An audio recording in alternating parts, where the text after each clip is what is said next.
ज़िंदगी में कभी कभी ऐसा समय आता है जो फिर कभी नहीं आता। उसको अगर जाने दिया तो फिर आप पछताते रह जाते हो कि यार उस समय मेहनत करनी चाहिए थी, उस समय वो चांस ले लेना चाहिए था, उस समय उससे वो कह देना चाहिए था। तो कुछ ऐसा ही समय आपके लिए आने वाला है, कन्या वालों के लिए, सिर्फ कन्या वालों के लिए ऐसा आने वाला है। कर्क राशि के लिए भी बहुत अच्छा है, कन्या का कुछ विशेष अच्छा हो रहा है। बात करेंगे क्यों? क्योंकि गुरु हो रहे हैं मार्गी।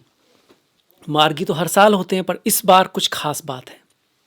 एक तो पहले भी वो कर्क में आए थे, पर बकरी हो गए थे, थोड़े दिन के लिए आए। इस बार बड़ी लंबी यात्रा उनकी होने वाली है।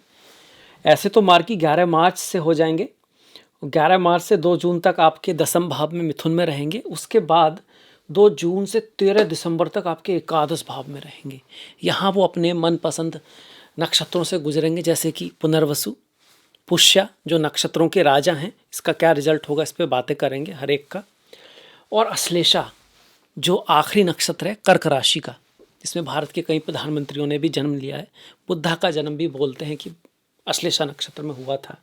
इसके बाद भी वो मार्गी ही रहेंगे, आगे ही बढ़ते रहेंगे 13 दिसंबर तक।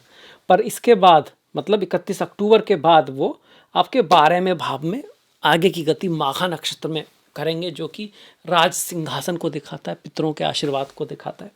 तो इसका क्या रिजल्ट होगा, इस पे बात करते हैं। पहले थोड़ा सा बैकग्राउंड ले लेते हैं कि अभी फिलहाल 3-4 महीने से गुरु चल रहे हैं मार्गी, वक्री चल रहे हैं। वक्री मतलब उल्टा, पीछे जाते हुए। टेढ़ा मेढ़ा भी होता है वक्री का मतलब, क्योंकि अपनी जगह जहाँ जाना चाहिए वैसा नहीं। तो लाइफ में कुछ चीज़ें टेढ़ी मेढ़ी जैसी नहीं होनी चाहिए वैसी हो रही होंगी या हो सकती हैं। बहुत कुछ सीखने को भी मिला होगा। कुछ लोगों को जिसका आपने बहुत कुछ किया और उनसे वो रिजल्ट ना मिलना, अपनी आशा पे खरा ना उतरना, बहुत कुछ आपका सीखना, कौन सही है कौन सही नहीं है, क्या सही है क्या नहीं है, उसके लिए बहुत सारा काम, पर उसका रिजल्ट अभी नहीं मिल रहा है। बहुत सारी तैयारी करने की आपकी इच्छा, ये सारी चीज़ें चल रही होंगी। खास कि पद, पोजीशन, प्रतिष्ठा, ऑफिस, बाहर की जो दुनिया है वहाँ काफ़ी बदलाव, प्रयास, एफर्ट आप देख रहे होंगे। अब उसका रिजल्ट आपको मिलना शुरू होगा 11 मार्च के बाद, दसम भाव में, करियर के भाव में। पुनर्वसु नक्षत्र, इस बार आपके प्रयास सफल होते हुए दिखाई देंगे। पुनः पुनः प्रयास करने पे सफलता देता है ये नक्षत्र, पर देता ज़रूर है। श्री राम और अमिताभ बच्चन और बहुत सारे ऐसे लोग हैं जिनकी कुंडली में ये जो नक्षत्र है प्रभावी दिखता है। इसको शुभ नक्षत्रों में माना जाता है। गुरु का खुद का नक्षत्र है, बहुत अच्छा नक्षत्र है। अब इसी में रहेंगे 11 मार्च से लेकर 2 जून तक। जब यहाँ पर रहेंगे तो धन से संबंधित आपके या तो नए सोर्स बनेंगे या फिर आपका कहीं अटका हुआ धन वापस आ सकता है। फैमिली में कुछ काम जो आपके नहीं हो पा रहे थे, रुक रहे थे किसी कारण से, वो फिर से बनने लग जाएंगे। या फिर कुछ नया सोर्स पैसे का बनेगा, फैमिली में कुछ नया होगा, शुभ चीज़ें। हर बार पैसा ही हो ज़रूरी नहीं है, किसी की शादी हो सकती है, किसी को संतान प्राप्ति हो सकती है। देखिए कितनी विडंबना है। अगर किसी के लिए संतान नहीं है और उसकी संतान हो जाए तो वो यही कहेगा ना, ये तो किस्मत ने मेरा साथ दे दिया, कितना भाग्यशाली हूँ मैं, ईश्वर तेरा धन्यवाद। पर जिसकी संतान है वो अपने आप को भाग्यशाली समझ ही नहीं रहा, उसको दूसरी चीज़ की पड़ी है। अब संतान हो गई तो हो गई, अब उसका क्या, वो तो ठीक है, वो तो भगवान ने दे दिया, वो हम भूल गए। हम ऐसा ही करते हैं। तब हमें आगे का देखना है, अब इसका क्या होगा, ऐसे क्या होगा। तो कई बार हम भाग्यशाली होते तो हैं पर हम समझते नहीं हैं। और ये गुरु की पहचान है। अगर आप अपने आप को भाग्यशाली समझ रहे हो उन चीज़ों के लिए जो ईश्वर ने दिया है, तो आपका गुरु अच्छी लाइन पे जा रहा है। अगर नहीं समझ रहे हो तो गुरु बुरी लाइन पे जा रहा है। अगर आपके पास कुछ है और आप उसकी वैल्यू करते हो तो आपका गुरु अच्छा है। ऐसे ही आपको अपने जीवन में आशा है और दूसरे में भी कहीं कुछ आप गुण देख लेते हो, क्योंकि गुण देखोगे तो उससे कुछ सीखने की कोशिश करोगे, तो आपका गुरु अच्छा है। पर अगर आपको सब में दुर्गुण दिखते हैं और आपको कहीं ना कहीं लगता है यार कुछ नहीं होगा, किस्मत खराब है ऐसे, तो गुरु खराब है। फिर अगर आपके आसपास ऐसे लोग हैं जो आपको इंस्पायर करते हैं, आपको आगे दिखाने की कोशिश करते हैं, जो आपकी बुराइयों के साथ साथ अच्छाइयों पे भी ध्यान देते हैं, तो आपका गुरु अच्छा है। तो ये सब चीज़ें करी जा सकती हैं, मन से, दिल से इसकी तरफ बढ़ा जा सकता है। तो उससे इस गुरु का पॉजिटिव रिजल्ट आपको मिलेगा, क्योंकि फिर 2 जून को ये गुरु आपकी उच्च की राशि में आने वाले हैं और ऐसा समय बार बार नहीं आता।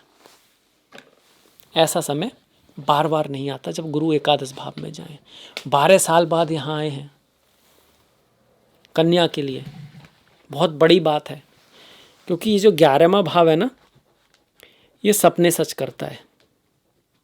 ये आपको वो देता है जिसकी आपको चाहत है। ये वो भाव है जो किसी भी चीज़ की सफलता की गारंटी है, इच्छा पूर्ति को कराता है। और ये समय आपका स्टार्ट होगा मेनली 2 जून से, और आप ये मान लो कि 31 अक्टूबर तक बहुत ज़्यादा इसका रोल है आपके में। काफ़ी समय, काफ़ी बड़ा समय है। इतने समय में बहुत कुछ हो सकता है। तो कुछ आप सोच रहे थे कि मेरे को करना है, तो कर लो, वापस समय नहीं आएगा। कोई प्लान था, कुछ सीखना था लाइफ में, तो सीख लो। आज करे सो अब कर, कल करे सो आज कर, आज करे सो अब, पल में परले होएगी बहुरू करेगो कब। बहुत आप सोचो खुद ब खुद हो जाए, हो सकता है। अगर आपका चार्ट बहुत स्ट्रांग हुआ तो एकादश भाव में बैठा हुआ गुरु कुछ चीज़ें आपके एकदम सामने लाके रख सकता है। पर फिर भी खाना तो पड़ता है उठा के। गुरु ने रास्ता दिखा भी दिया तो चलना तो पड़ता है। इसलिए मैं इस पर बहुत ध्यान जोर दे रहा हूँ। पर हाँ, गुरु यहाँ बैठे हुए हैं तो यहाँ से 1 2 3 4 5 आपको छोटों का भी साथ मिल जाएगा और बड़ों का भी। छोटों का मतलब आपकी कोई प्लान है तो उसके लिए कोई चाहिए ना, काम करने वाला, हेल्प करने वाला। सिर्फ प्लान से तो, आइडिया से तो कुछ होगा नहीं। कोई सपोर्ट सिस्टम भी आपको मिल जाएगा। अगर आप 2 कदम चलोगे तो 2 कदम चलने वाले भी आपको मिल जाएंगे। यहाँ पर छोटों का साथ भी मिलेगा। बड़ों का मतलब गाइडर्स, रास्ता बताने वाले। कहीं पर किसी भी रास्ते पे हमको एक गुरु चाहिए होता ना, एक गाइडर चाहिए होता जो उस रास्ते से गुजर चुका है, तो वो आपको दिख जाएंगे कम से कम। हाँ, जाना पड़ेगा, झुकना पड़ेगा। कई बार गुरु झुकते नहीं है, उनमें थोड़ा ज्ञान होता है। गुरु का ये माइनस है, सूर्य का भी है ये, ईगो बहुत होता है। मैं क्यों झुकूँ, मैं क्यों किसी के सामने नहीं, गुरु के सामने। गुरु मतलब जिस पे आप जो उस चीज़ को बता सकता है, उस चीज़ में तो आपका गुरु हो गया ना, वो ऊपर हो गया। तो आप उससे सामने झुकते हो तो अच्छी बात है। ये तो हमें बचपन से सिखाया गया है, बड़ों के सामने झुकना।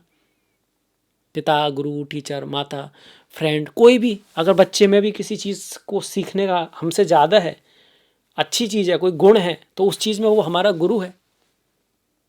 इस बात को समझना होगा।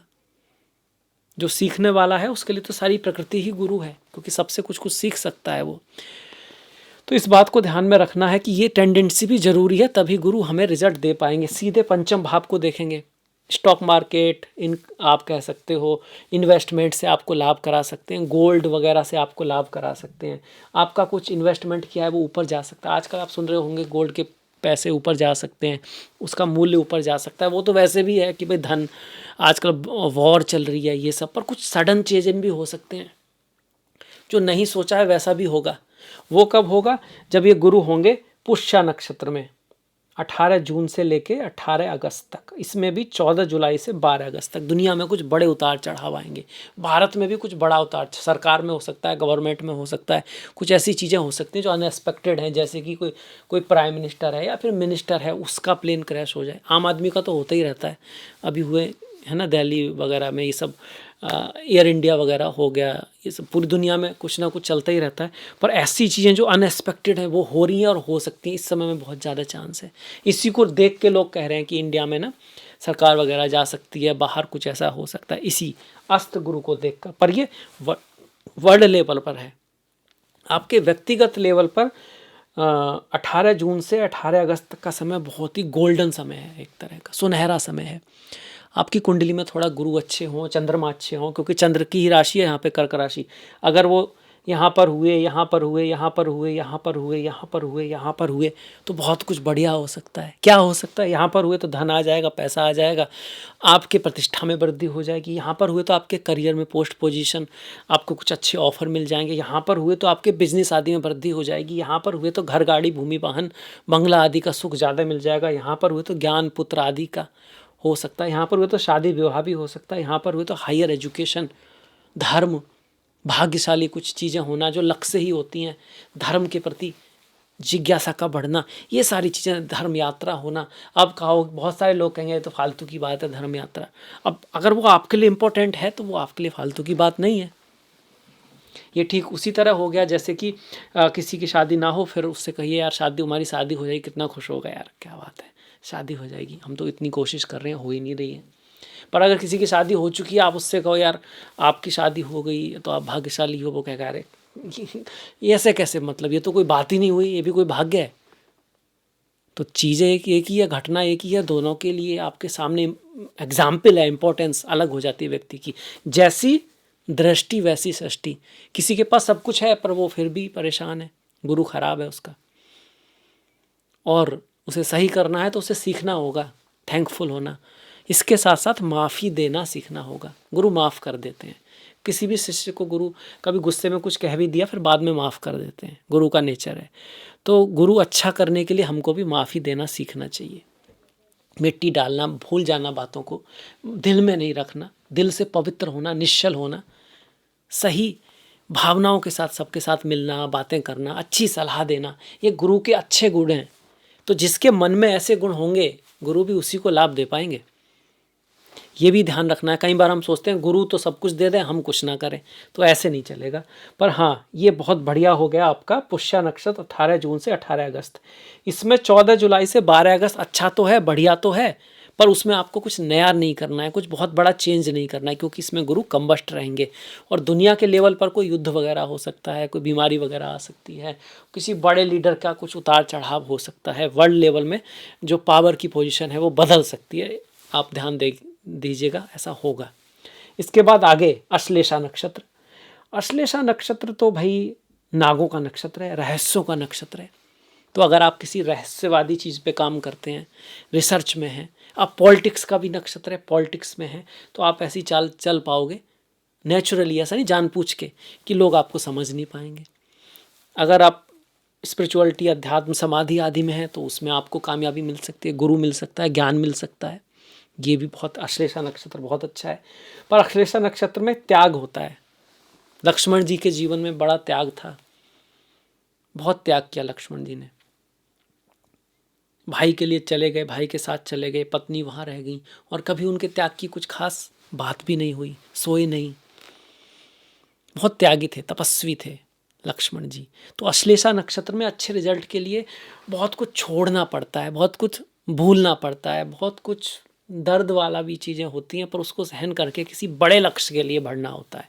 जैसे लक्ष्मण राम के लिए गए तो उनका एक बड़ा कौश था ना उनके पास, धर्म के लिए गए।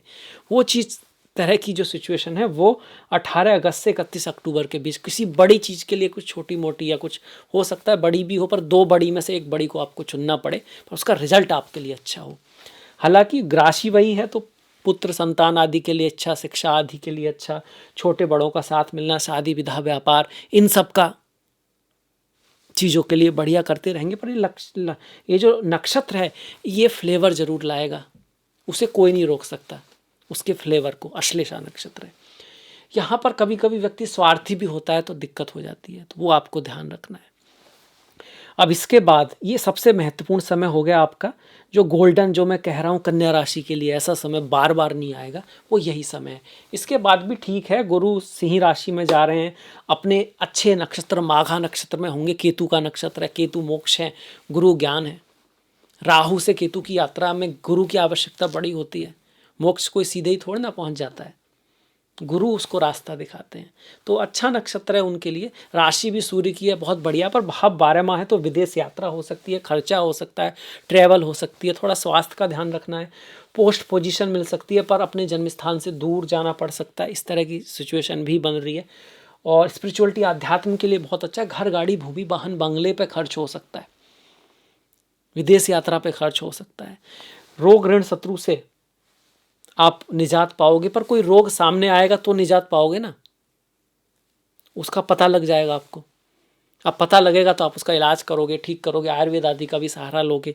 पर एक तरह से तो आपको क्या, समय खराब है, रोग का पता लग गया पर नहीं चलता तो खराब था या अच्छा था? खराब था। कई बार तो हम यही समझ नहीं पाते अच्छा हो रहा है या बुरा हो रहा है। कुछ लोग आते हैं मेरे कंसल्टेशन वगैरह होता है, बताते हैं सर ये समय उसका पता लगा हमें इस चीज़ का समय ख़राब था, पर एक तरह से ख़राब था, केतु का समय था बाय चांस, पर एक तरह से सही था, वो चीज़ कट के निकल गई, वो चीज़ को सामने आ गई आपके। तो ईश्वर जहाँ अच्छा कर रहा होता है वहाँ भी कई बार हम समझ नहीं पाते उसको, और उसको ब्लेम भी देने लगते हैं, किस्मत को ब्लेम देने लगते हैं। ऐसा नहीं करना है, ये अच्छे गुरु की निशानी है। जिनका गुरु अच्छा होता है वो उसमें भी कहते हैं इसमें भी कोई प्रभु की लीला होगी, इसमें भी कोई उसका ऐसा कारण होगा। वो अपना विश्वास अटूट रखते हैं। इस वीडियो में मैं ज़्यादा बता पा रहा हूँ क्योंकि सिर्फ गुरु के ऊपर वीडियो है। महीने वालों में तो इतना बताने का समय नहीं मिलता, उसमें लोग कहते भी हैं कि भाई छोटा रखो छोटा रखो, पर ये चीज़ें अगर आप जीवन में लाओगे तो गुरु का आशीर्वाद आपको मिलेगा। अब गुरु 12वें भाव में और क्या कराएंगे, रोग ऋण शत्रु से निकालेंगे आपको। उसका पता भी कर सकता है, कभी कभी ऋण है अगर आप, तो आप फील करोगे यार ये जो ऋण है किस तरह से इसको उतारना है, उसके लिए कुछ सिचुएशन क्रिएट करेंगे ताकि आप सोचो कि हाँ इसको उतारना। ऋण पैसों का ही नहीं होता, रिश्तों का भी होता है।